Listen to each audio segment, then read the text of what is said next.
ખંભાતમાં મહોરમ પર્વનું ભવ્ય જુલુસ નીકળ્યું। વિશ્વના બીજા નંબરના બેનમૂન ચંદનથી બનેલા આશરે 11 ટનના તાજાએ આકર્ષણ જમાવ્યું। હજારો શ્રદ્ધાળુઓ ઉમટ્યા।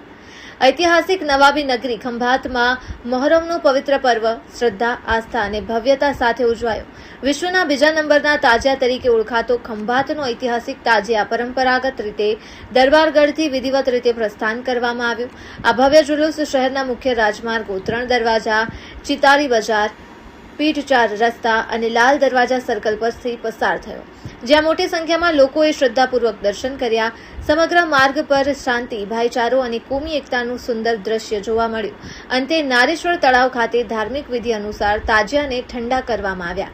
સમગ્ર કાર્યક્રમ દરમિયાન સીઆરપીએફ, આરએએફ તથા પોલીસ, હોમગાર્ડ અને ગ્રામ રક્ષક દળ અને વહીવટી તંત્ર દ્વારા ચુસ્ત સુરક્ષા વ્યવસ્થા ગોઠવવામાં આવી હતી, જેના કારણે કાર્યક્રમ શાંતિપૂર્ણ માહોલમાં હિન્દુ મુસ્લિમ ભાઈચારા સાથે સફળતાપૂર્વક સંપન્ન થયો। અહેવાલ શૈલેષ પંડ્યા, સંયોગ ન્યૂઝ, ખંભાત, આણંદ।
Yeah.